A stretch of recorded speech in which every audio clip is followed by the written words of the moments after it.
Brampton ਦੇ Gurdwara Guru Nanak mission centre ਵੱਲੋਂ ਇੱਕ ਵਿਸ਼ੇਸ਼ ਕਾਨਫਰੰਸ ਕਰਵਾਈ ਗਈ, ਜਿਸ ਦਾ ਮਕਸਦ ਕੈਨੇਡਾ ਵਿੱਚ ਸਿੱਖ ਕੌਮ ਨੂੰ ਦਰਪੇਸ਼ ਚੁਣੌਤੀਆਂ ਤੇ ਚਰਚਾ ਕਰਨਾ ਸੀ। Removing barriers and moving towards acceptance ਦੇ ਨਾਂ ਹੇਠ ਇਹ ਕਾਨਫਰੰਸ ਬਰੈਂਪਟਨ ਸਿਟੀ ਹਾਲ ਵਿੱਚ ਹੋਈ, ਜਿਸ ਵਿੱਚ ਵੱਡੀ ਗਿਣਤੀ ਵਿੱਚ ਸੰਗਤ ਅਤੇ ਸਿੱਖ ਆਗੂ ਸ਼ਾਮਿਲ ਹੋਏ। ਇਸ ਕਾਨਫਰੰਸ ਦਾ ਕੇਂਦਰੀ ਵਿਸ਼ਾ ਸੀ ਵਰਕਪਲੇਸ ਤੇ ਦਸਤਾਰ ਅਤੇ ਸਿੱਖ ਧਾਰਮਿਕ ਨਿਸ਼ਾਨੀਆਂ ਨੂੰ ਪਹਿਨਣ ਨਾਲ ਜੁੜੀਆਂ ਰੁਕਾਵਟਾਂ। ਬੁਲਾਰਿਆਂ ਨੇ ਆਪਣੇ ਵਿਚਾਰ ਰੱਖਦਿਆਂ ਦੱਸਿਆ ਕਿ ਅੱਜ ਵੀ ਕਈ ਥਾਵਾਂ ਤੇ ਸਿੱਖਾਂ ਨੂੰ ਆਪਣੀ ਪਹਿਚਾਣ ਬਣਾਈ ਰੱਖਣ ਵਿੱਚ ਮੁਸ਼ਕਲਾਂ ਦਾ ਸਾਹਮਣਾ ਕਰਨਾ ਪੈਂਦਾ ਹੈ। ਇਸ ਕਾਨਫਰੰਸ ਰਾਹੀਂ ਇਹ ਸੁਨੇਹਾ ਦਿੱਤਾ ਗਿਆ ਕਿ ਸਮਾਜ ਵਿੱਚ ਹਰੇਕ ਵਿਅਕਤੀ ਨੂੰ ਆਪਣੇ ਧਰਮ ਅਨੁਸਾਰ ਰਹਿਣ ਦਾ ਅਧਿਕਾਰ ਹੈ ਤੇ ਸਿੱਖ ਧਰਮ ਦੇ ਸਿਧਾਂਤਾਂ ਬਾਰੇ ਜਾਗਰੂਕਤਾ ਅਤੇ ਇਕਜੁੱਟਤਾ ਬਹੁਤ ਜ਼ਰੂਰੀ ਹੈ। ਇਸ ਕਾਨਫਰੰਸ ਵਿੱਚ ਕੰਜ਼ਰਵੇਟਿਵ ਪਾਰਟੀ ਦੇ MP ਅਮਰਜੀਤ ਸਿੰਘ ਗਿੱਲ ਅਤੇ ਬਰੈਂਪਟਨ ਦੇ ਮੇਅਰ ਪੈਟਰਿਕ ਬਰਾਊਨ ਨੇ ਉਚੇਚੇ ਤੌਰ ਤੇ ਸ਼ਮੂਲੀਅਤ ਕੀਤੀ। ਖਾਲਸਾ ਵਾਹਿਗੁਰੂ ਜੀ ਕੀ ਫਤਿਹ। ਕੈਨੇਡਾ ਦੇ ਵਿੱਚ ਸਿੱਖ ਪਛਾਣ ਦੀ ਜਿਹੜੀ ਜਦੋਜਹਿਦ ਆ ਉਹ ਬਹੁਤ ਲੰਮੀ ਆ। ਸਿੱਖਾਂ ਨੇ ਪੰਜਾਬ ਤੋਂ ਤੇ ਦੁਨੀਆ ਦੇ ਹੋਰ ਵੱਖ-ਵੱਖ ਹਿੱਸਿਆਂ ਤੋਂ ਕੈਨੇਡਾ ਦੇ ਵਿੱਚ ਪਹੁੰਚ ਕੇ ਤੇ ਇੱਥੇ ਇੱਕ ਲੰਮਾ ਸੰਘਰਸ਼ ਕੀਤਾ ਆਪਣੀ ਪਛਾਣ ਨੂੰ ਸਥਾਪਿਤ ਕਰਨ ਲਈ, ਆਪਣੇ ਹੱਕ ਬਹਾਲ ਕਰਾਉਣ ਦੇ ਲਈ।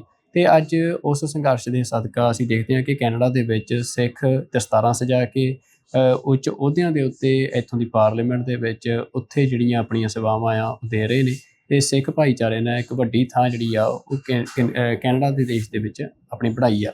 ਪਰ ਉਹਦੇ ਲਈ ਪਿੱਛੇ ਵੀ ਲੰਮਾ ਸੰਘਰਸ਼ ਰਿਹਾ ਤੇ ਅੱਜ ਵੀ ਬੜੇ ਚੈਲੰਜਸ ਜਿਹੜੇ ਆ ਉਹ ਹੈਗੇ ਆ ਸਿੱਖਾਂ ਨੂੰ ਆਪਣੀ ਪਛਾਣ ਨੂੰ ਲੈ ਕੇ। ਤੇ ਉਹਨਾਂ ਦੇ ਲਈ ਜਿਹੜੀਆਂ ਇੱਥੋਂ ਦੀਆਂ ਗੁਰਦੁਆਰਾ ਕਮੇਟੀਆਂ ਨੇ ਉਹ ਲਗਾਤਾਰ ਜਿਹੜੇ ਕੰਮ ਆ ਉਹ ਕਰ ਰਹੀਆਂ ਨੇ।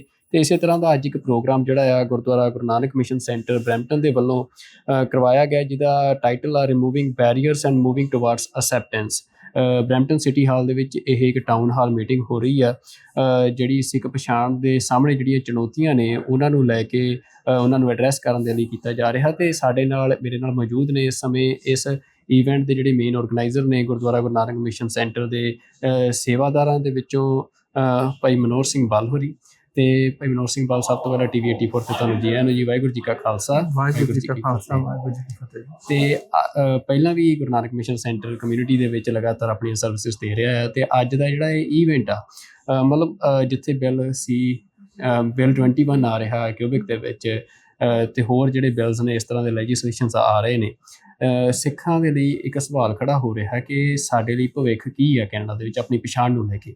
ਤੇ ਤੁਸੀਂ ਇਹ ਈਵੈਂਟ ਕਰਾ ਰਹੇ ਹੋ, ਕੀ ਇਹਦੇ ਵਿੱਚ ਓਬਜੈਕਟਿਵ ਲੈ ਕੇ ਤੁਸੀਂ ਇਹ ਕਰਾ ਰਹੇ ਹੋ? ਇਹਦਾ ਜੀ ਮੇਨ ਆਬਜੈਕਟਿਵ ਇਹ ਹੈ ਕਿ ਪਿਛਲੇ 40-50 ਸਾਲ ਦੇ ਵਿੱਚ ਅੰਟੇਰੀਓ ਵਿੱਚ, ਕੈਨੇਡਾ ਦੇ ਵਿੱਚ ਬਹੁਤ ਇੱਕ ਅਜਿਹੇ ਕਾਨੂੰਨ ਉਹਨਾਂ ਵਿੱਚ ਤਬਦੀਲੀ ਕੀਤੀ ਗਈ, ਅਮੈਂਡਮੈਂਟ ਕੀਤੀ ਗਈ, ਉਹਨਾਂ ਨੂੰ ਮੋਰ ਇਨਕਲੂਸਿਵ ਬਣਾਇਆ ਗਿਆ।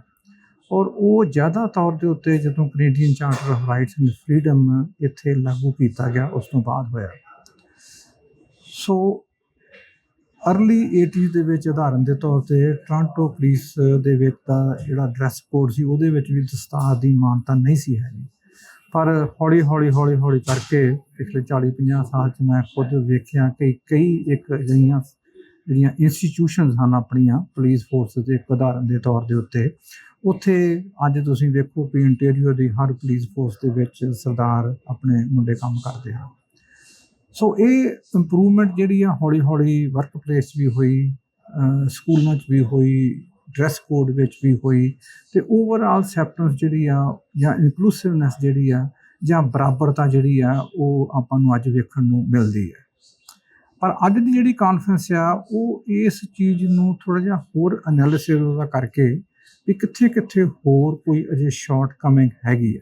ਉਹ ਸ਼ਾਰਟਕਮਿੰਗ ਦੀ ਇੱਕ ਐਗਜ਼ਾਮਪਲ ਮੈਂ ਤੁਹਾਨੂੰ ਦਿਆਂਗਾ ਕਿ ਕਰੈਕਸ਼ਨਲ ਸਰਵਿਸਿਜ਼ ਦੇ ਵਿੱਚ ਜਿਹੜੇ ਆਪਣੇ ਮੁੰਡੇ ਕੰਮ ਕਰਦੇ ਹਨ, ਕਈ ਵਾਰੀ ਉਹਨਾਂ ਦੇ ਸੁਪਰਵਾਈਜ਼ਰ ਜਿਹੜੇ ਹਨ ਉਹਨੂੰ ਕਹਿ ਦਿੰਦੇ ਨੇ ਵੀ ਤੁਸੀਂ ਇੱਕ ਕਿਸੇ ਵੀ ਗੁਰਦੁਆਰਾ ਸਾਹਿਬ ਤੋਂ ਇੱਕ ਲੈਟਰ ਲੈ ਕੇ ਆਓ ਕਿ ਤੁਸੀਂ ਵਾਕਿਆ ਸਿੱਖ ਹੋ ਤੇ ਤੁਹਾਡੇ ਸਿੱਖ ਹੋਣ ਦੇ ਕਾਰਨ ਤੁਸੀਂ ਦਸਤਾਰ ਜਿਹੜੀ ਆ ਉਹ ਬੰਨ੍ਹ ਕੇ ਕੰਮ ਤੇ ਹੁੰਦੇ ਹੋ। ਸੋ ਉਹਨਾਂ ਨੂੰ ਅਸੀਂ ਉਹ ਲੈਟਰ ਦਿੰਦੇ ਹਾਂ, ਹੋਰਨਾਂ ਗੁਰਦੁਆਰਾ ਸਾਹਿਬਾਨ ਵੀ ਦਿੰਦੇ ਹੋਣਗੇ ਜ਼ਰੂਰ। ਸੋ ਇਹ ਪਾਲਿਸੀ ਤੇ ਐਡਮਿਨਿਸਟ੍ਰੇਟਿਵ ਲੈਵਲ ਦੇ ਉੱਤੇ ਕੁਛ ਇੱਕ ਅਜੇ ਲੂਪ ਹੋਲਸ ਹਨ, ਨੋਇੰਗਲੀ ਜਾਂ ਅਨਨੋਇੰਗਲੀ, ਇੰਟੈਂਸ਼ਨਲੀ ਜਾਂ ਅਨਇੰਟੈਂਸ਼ਨਲੀ। ਇਹ ਜਾਣਨਾ ਬਹੁਤ ਔਖਾ ਹੈ। ਪਰ ਇਹਦਾ ਸਿਰਫ ਇੱਕ ਹੀ ਹੱਲ ਹੋ ਸਕਦਾ ਹੈ ਵੀ ਆਪਾਂ ਸਮੁੱਚੇ ਤੌਰ ਤੇ ਕਮਿਊਨਿਟੀ ਦੇ ਵਿੱਚ ਇਹਦੇ ਬਾਰੇ, ਜਿਸ ਤਰ੍ਹਾਂ ਅੱਜ ਦੀ ਮੀਟਿੰਗ ਆਪਾਂ ਕੀਤੀ ਹੈ, ਕਾਨਫਰੰਸ ਕੀਤੀ ਹੈ, ਇੱਦਾਂ ਦੀ ਕਾਨਫਰੰਸ ਕਰੀਏ, ਇਨਪੁਟ ਲਈਏ, ਪੁੱਛੀਏ ਤੇ ਰეკਮੈਂਡੇਸ਼ਨਾਂ ਡਿਵੈਲਪ ਕਰੀਏ ਵੀ ਕਿਹੜੇ ਕਿਹੜੇ ਡਿਪਾਰਟਮੈਂਟ ਦੇ ਵਿੱਚ ਕਿਸ ਤਰੀਕੇ ਨਾਲ ਕਿੱਦਾਂ ਦੀ ਮੁਸ਼ਕਲ ਆਉਂਦੀ ਹੈ ਤੇ ਉਹਨਾਂ ਦੇ ਨਾਲ over A period of time ਕੰਮ ਕਰੀਏ, ਤਾਂ ਜੋ ਉਹ ਜੋ ਲੂਪ ਹੋਲਸ ਹਨ ਲਾਗੂ ਕਰਨ ਦੇ ਵਿੱਚ, ਜਿਹੜੀ ਬਰਾਬਰਤਾ ਦੀ ਪਾਲਿਸੀ ਆਲਰੇਡੀ ਹੈਗੀ ਆ, ਉਹਦੇ ਬਾਰੇ ਕੁਝ ਕਰਨ ਦੀ ਕੋਸ਼ਿਸ਼ ਕਰੀਏ। ਸੋ ਅੱਜ ਦੀ ਕਾਨਫਰੰਸ ਤੋਂ ਬਾਅਦ ਜੋ ਵੀ ਰეკਮੈਂਡੇਸ਼ਨਾਂ ਸਾਹਮਣੇ ਆਉਣਗੀਆਂ, ਉਹਨਾਂ ਨੂੰ ਅਸੀਂ ਇੰਟੀਰੀਅਰ ਗੌਰਮੈਂਟ ਕੋਲੋਂ, ਫੈਡਰਲ ਗੌਰਮੈਂਟ ਕੋਲੋਂ, ਵੱਖਰੇ ਵੱਖਰੇ ਡਿਪਾਰਟਮੈਂਟਾਂ ਦੇ ਵਿੱਚ ਲੈ ਕੇ ਜਾਵਾਂਗੇ ਤੇ ਆਉਣ ਵਾਲੇ ਸਮੇਂ ਦੇ ਵਿੱਚ ਉਹਨਾਂ 'ਤੇ ਕੰਮ ਕਰਾਂਗੇ। ਤੇ ਆਮ ਕੌਨਫੀਡੈਂਟ ਕਿ ਜਿਹੜੇ ਵੀ ਸਾਡੇ ਡਿਪਾਰਟਮੈਂਟ ਅਸੀਂ ਡੀਲ ਕਰਦੇ ਹੋਵਾਂਗੇ, ਉਹ ਜ਼ਰੂਰ ਇਸ ਗੱਲ ਨੂੰ ਚੰਗੀ ਤਰ੍ਹਾਂ ਵੇਖਣਗੇ, ਐਗਜ਼ਾਮਿਨ ਕਰਨਗੇ ਤੇ ਜਿੱਥੇ ਵੀ ਕਿਤੇ ਇੰਪਰੂਵਮੈਂਟ ਕਰਨ ਦੀ ਲੋੜ ਪਈ ਉੱਥੇ ਇੰਪਰੂਵਮੈਂਟ ਕਰਨਗੇ। ਬਿਲਕੁਲ। ਬਲ ਸਾਹਿਬ, ਜਿਵੇਂ ਤੁਸੀਂ ਗੱਲ ਕਰ ਰਹੇ ਹੋ ਕਿ ਰਿਕਮੈਂਡੇਸ਼ਨਸ ਦੇਣ ਦੀ, ਮਤਲਬ ਕਿ ਜਿਹੜੀ ਪੋਲਿਸੀ ਮੇਕਿੰਗ ਆ ਉਹ ਬੜਾ ਇੱਕ ਇੰਪੋਰਟੈਂਟ ਪਾਰਟ ਹੁੰਦਾ ਆ ਕਿ ਤੁਸੀਂ ਜੇ ਰਿਕਮੈਂਡੇਸ਼ਨਸ ਦਿੰਦੇ ਹੋ ਫਿਰ ਉਹ ਪੋਲਿਸੀ ਦੇ ਵਿੱਚ ਚੀਜ਼ਾਂ ਇਨਕਲੂਡ ਹੁੰਦੀਆਂ ਨੇ। ਤਾਂ ਅਸੀਂ ਪਿਛਲੇ ਸਮੇਂ ਤੋਂ ਇਹ ਗੱਲ ਬੜੀ ਆਮ ਸੁਣਦੇ ਆਏ ਹਾਂ ਕਿ ਸਿੱਖ ਆਰਗੇਨਾਈਜੇਸ਼ਨਸ ਜਾਂ ਜਿਹੜੇ ਸਿੱਖ ਸੰਸਥਾਵਾਂ ਨੇ, ਉਹ ਜਦੋਂ ਪੋਲਿਸੀਜ਼ ਡਰਾਫਟ ਹੁੰਦੀਆਂ ਨੇ ਜਾਂ ਇਸ ਤਰ੍ਹਾਂ ਦੀਆਂ ਜਿਹੜੀਆਂ ਐਕਟੀਵਿਟੀਜ਼ ਆ, ਉਹਨਾਂ ਦੇ ਵਿੱਚ ਜ਼ਿਆਦਾ ਇਨਵੋਲਵਮੈਂਟ ਐਜ਼ ਅ ਕਮਿਊਨਿਟੀ ਨਹੀਂ ਉਹਨਾਂ ਦੀ ਮਤਲਬ ਉਹ ਕਰਦੇ, ਜਿਹਦੇ ਕਰਕੇ ਜਦੋਂ ਚੀਜ਼ਾਂ ਵਾਪਰ ਜਾਂਦੀਆਂ ਨੇ ਫਿਰ ਉਸ ਤੋਂ ਬਾਅਦ ਅਸੀਂ ਕਹਿੰਦੇ ਹਾਂ ਵੀ ਆਹ ਮਤਲਬ ਚੀਜ਼ਾਂ ਨਹੀਂ ਹੋਣੀਆਂ ਚਾਹੀਦੀਆਂ ਸੀ। ਤਾਂ ਤੁਹਾਨੂੰ ਲੱਗ ਰਿਹਾ ਵੀ ਜਿਹੜੇ ਇਹ ਐਫਰਟਸ ਨੇ ਇਹ ਹੋਰ ਜ਼ਿਆਦਾ ਮਤਲਬ ਸਾਨੂੰ ਕਰਨੇ ਚਾਹੀਦੇ ਆ ਕਮਿਊਨਿਟੀ ਨੂੰ, ਜਾਂ ਆਪਣਾ ਜਿਹੜਾ ਟਾਈਮ ਆ ਜਾਂ ਰਿਸੋਰਸਿਸ ਆ ਉਹ ਇਹਨਾਂ ਦੇ ਉੱਤੇ ਲਾਉਣੇ ਚਾਹੀਦੇ ਆ? ਦੇਖੋ ਜੀ, ਇਹ ਜਿਹੜਾ ਲੌਬੀ ਦਾ ਪ੍ਰੋਸੈਸ ਆ, ਭਾਵੇਂ ਕਿਸੇ ਵੀ ਇਸ਼ੂ ਤੇ ਹੋਵੇ, ਇਜ਼ ਆਨ ਗੋਇੰਗ, ਹੈ ਨਾ ਜੀ। ਅਸੀਂ ਵੀ ਕਰਦੇ ਸੀ, ਹੁਣ ਆਪਣੇ ਬੱਚੇ ਆ ਗਏ ਉਹ ਵੀ ਕਰਦੇ ਨੇ, ਉਹਨਾਂ ਦੇ ਬੱਚਿਆਂ ਨੇ ਫੇਰ ਕਰਨੀ ਹੈ, ਕਿਉਂਕਿ ਸਮੇਂ-ਸਮੇਂ ਦੇ ਨਾਲ ਨਵੇਂ ਚੈਲੰਜਸ ਆਉਂਦੇ ਰਹਿੰਦੇ ਨੇ। ਸੋ ਮੇਰਾ ਖਿਆਲ ਆ ਵੀ ਜੇ ਅੱਗੇ ਲਾ ਲਓ ਵੀ ਉਦਾਹਰਨ ਦੇ ਤੌਰ ਤੇ 10 ਸਿੱਖ ਆਰਗੇਨਾਈਜੇਸ਼ਨਾਂ ਇਹਦੇ ਉੱਤੇ ਕੰਮ ਕਰਦੀਆਂ ਸੀ, ਲੌਬੀ ਕਰਦੀਆਂ ਸੀ, ਪਾਰਟੀਸਪੇਟ ਕਰਦੀਆਂ ਨੇ, ਅੱਜ 10+ ਹੀ ਹੋਣਗੀਆਂ। ਆਉਣ ਵਾਲੇ ਸਮੇਂ ਦੇ ਵਿੱਚ ਜੇ 25 ਹੋ ਗਈਆਂ ਤੇ 25+ ਹੀ ਹੋਣਗੀਆਂ। ਸੋ ਇਹ ਆਨਗੋਇੰਗ ਪ੍ਰੋਸੈਸ ਹੈ ਤੇ ਕਮਿਊਨਿਟੀ ਆਪਣੀ ਇਹਦੇ ਵਿੱਚ ਇਨਵੋਲਵ ਹੈ। ਔਰ ਜਿਸ ਤਰ੍ਹਾਂ ਮੈਂ ਉੱਥੇ ਵੀ ਬੇਨਤੀ ਕੀਤੀ ਸੀ ਵੀ ਅਸੀਂ ਇਹ ਕੰਮ ਜਾਂ ਜਿਹੜੇ ਸਾਡੇ ਉਮਰ ਦੇ ਲੋਕ ਨੇ, ਜਿਹੜੇ ਅੱਜ ਤੋਂ 40-50 ਸਾਲ ਪਹਿਲਾਂ ਆਏ, ਉਹਨਾਂ ਨੇ ਹੌਲੀ ਇਹ ਕੰਮ ਕੀਤਾ।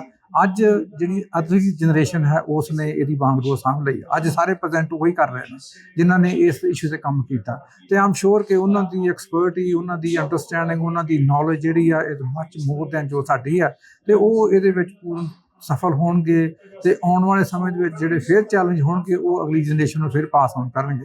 ਸੋ ਇਹ ਆਨਗੋਇੰਗ ਪ੍ਰੋਸੈਸ ਹੈ ਤੇ ਇਟ ਵਿਲ ਕੰਟੀਨਿਊ, ਪਰ ਕੰਮ ਹੋਏਗਾ। ਲਾਸਟ ਕੁਐਸਚਨ ਹੈ ਕਿ ਇੱਕ ਇਹ ਵੀ ਧਾਰਨਾ ਆਉਂਦੀ ਹੈ ਕਿ ਇੰਨਾ ਸਮਾਂ ਹੋ ਗਿਆ ਇੱਥੇ ਆਏ ਸਿੱਖ ਜਿਹੜੇ ਆ MP ਬਣ ਗਏ ਆ, ਲੀਡਰ ਆਫ ਓਪੋਜੀਸ਼ਨ ਬਣ ਗਏ ਆ, ਪਰ ਤਾਂ ਵੀ ਮਤਲਬ ਜੇ ਹਜੇ ਵੀ ਸਿੱਖਾਂ ਨੂੰ ਇਹ ਦੱਸਣਾ ਪੈ ਰਿਹਾ ਹੈ ਕਿ ਅਸੀਂ ਦਸਤਾਰ ਬੰਨ੍ਹਦੇ ਹਾਂ, ਅਸੀਂ ਸਿੱਖ ਹੁੰਦੇ ਹਾਂ, ਮਤਲਬ ਜਿਵੇਂ ਤੁਸੀਂ ਕਿਹਾ ਕੁਛ ਕੇਸਿਸ ਤੁਹਾਡੇ ਸਾਹਮਣੇ ਇਸ ਤਰ੍ਹਾਂ ਦੇ ਆਉਂਦੇ ਆ, ਤਾਂ ਮਤਲਬ ਉਹ ਲੋਕ ਕਹਿੰਦੇ ਵੀ ਇਹ ਜੇ ਹਜੇ ਵੀ ਇਹ ਕਰਨਾ ਪੈ ਰਿਹਾ ਤਾਂ ਫਿਰ ਮਤਲਬ ਘਾਟ ਕਿੱਥੇ ਆ, ਕਮਜ਼ੋਰੀ ਕਿੱਥੇ ਆ ਇਨ ਨੈਗੇਟਿਵ ਟਰਮਸ, ਤਾਂ ਤੁਸੀਂ ਉਹਨੂੰ ਕਿਵੇਂ ਦੇਖਦੇ? ਇਹਦੇ ਵਿੱਚ ਐਜੂਕੇਸ਼ਨ ਦੀ ਘਾਟ ਹੈ ਜੀ। ਉਹ ਐਜੂਕੇਸ਼ਨ ਪ੍ਰਾਇਮਰੀ ਤੌਰ ਦੇ ਉੱਤੇ ਆਪਣੀ ਕਮਿਊਨਿਟੀ ਦੀ ਬਣਦੀ ਹੈ ਵੀ ਆਪਾਂ ਵੱਖਰੇ ਲੈਵਲ ਦੇ ਉੱਤੇ ਹਰ ਇੱਕ ਡਿਪਾਰਟਮੈਂਟ ਦੇ ਨਾਲ, ਹਰ ਇੱਕ ਮੈਨੇਜਰ ਦੇ ਨਾਲ, ਹਰ ਇੱਕ ਫੋਰਮੈਨ ਦੇ ਨਾਲ ਕਿਸੇ ਨਾ ਕਿਸੇ ਲੈਵਲ ਤੇ ਜਾ ਕੇ ਹੋਰ ਜਿਹੜੀ ਐਜੂਕੇਸ਼ਨ ਆ ਉਹ ਕਰੀਏ, ਆਪਣੀ ਕਮਿਊਨਿਟੀ ਦੀ ਅਵੇਅਰਨੈਸ ਰਹੀਏ। ਸੋ ਇਹ ਜੇ ਘਾਟ ਹੈ ਵੀ ਆ ਵਿਚ ਇਜ਼ ਓਕੇ, ਮਤਲਬ ਨਹੀਂ ਹੋਣੀ ਚਾਹੀਦੀ, ਪਰ ਮੈਂ ਜਦੋਂ ਦੱਸਿਆ ਵੀ ਇਹ ਡਿਵੈਲਪਿੰਗ ਪ੍ਰੋਸੈਸ ਹੈ। ਜੋ ਘਾਟ ਅੱਜ ਤੋਂ 40 ਸਾਲ ਪਹਿਲਾਂ ਸੀ ਉਹ ਅੱਜ ਨਹੀਂ ਹੈਗੀ, ਆਈ ਕੈਨ ਸੀ ਇਟ, ਹੈ ਨਾ ਜੀ। ਤੇ ਪਰ ਆਉਣ ਵਾਲੇ ਸਮੇਂ ਦੇ ਵਿੱਚ ਫਿਰ ਇੱਦਾਂ ਹੋਏਗੀ। ਪਰ ਇਹ ਜਿਸ ਤਰ੍ਹਾਂ ਹੁਣ ਸਿੱਖ ਹੈਰੀਟੇਜ ਮੰਥ ਐਗਜ਼ਾਮਪਲ ਦੇ ਤੌਰ ਤੇ ਉਦੋਂ ਉਹ ਐਗਜ਼ਿਸਟ ਨਹੀਂ ਸੀ ਕਰਦਾ। ਸੋ ਐਟਲੀਸਟ ਸਿੱਖ ਹੈਰੀਟੇਜ ਮੰਥ ਦੇ ਉੱਤੇ ਇੰਨੇ ਆਪਣੇ ਫੰਕਸ਼ਨ ਹੁੰਦੇ ਹਨ, ਉਹ ਉਹਨਾਂ ਸ਼ਹਿਰਾਂ ਦੇ ਵਿੱਚ, ਉਹਨਾਂ ਕਮਿਊਨਿਟੀਆਂ ਦੇ ਵਿੱਚ, ਉਹਨਾਂ ਕੰਮਾਂ ਦੇ ਉੱਤੇ ਅਵੇਅਰਨੈਸ ਵੱਧਦੀ ਹੈ। ਸੋ ਇਹ just one maybe Sikh heritage month ਦੇ ਉੱਤੇ ਸਿਰਫ ਆਪਾਂ ਫਲੈਗ ਰੇਜ਼ਿੰਗ ਸੈਰੀਮਨੀ ਨਾ ਕਰੀਏ, ਲਿਟਰੇਚਰ ਬਣਾ ਕੇ ਵੀ ਵੰਡੀਏ, that's the next step. So hopefully ਆਪਾਂ ਚਲੋ ਆ ਗੱਲ ਕੀਤੀ ਹੈ, ਮੈਨੂੰ ਪੁੱਛੂਗਾ ਮੈਂ ਹੀ ਕਹਾਂਗਾ ਵੀ ਚੰਗਾ ਜੀ ਆਪਾਂ ਹੁਣ ਗਰੋਸਰੀ ਬਣਾਈਏ 500 ਦੇ ਸਾਰੇ ਸਿਵਲ ਸਰਵੈਂਟਸ ਨੂੰ ਵੰਡੀਏ, ਜਾਂ ਆਪਣਾ ਕੋਈ ਇੱਥੇ ਸੈਮੀਨਾਰ ਕਰੀਏ ਜਾਂ ਕਾਨਫਰੰਸ ਕਰੀਏ ਵੀ ਕਿਹੜੇ ਇਸ਼ੂ ਨੂੰ ਉਹਦੇ ਬਾਰੇ ਦੱਸੀਏ। ਸੋ ਇਹ ਹੌਲੀ ਕੰਮ ਹੋ ਰਿਹਾ ਹੈ ਡੈਫੀਨੇਟਲੀ।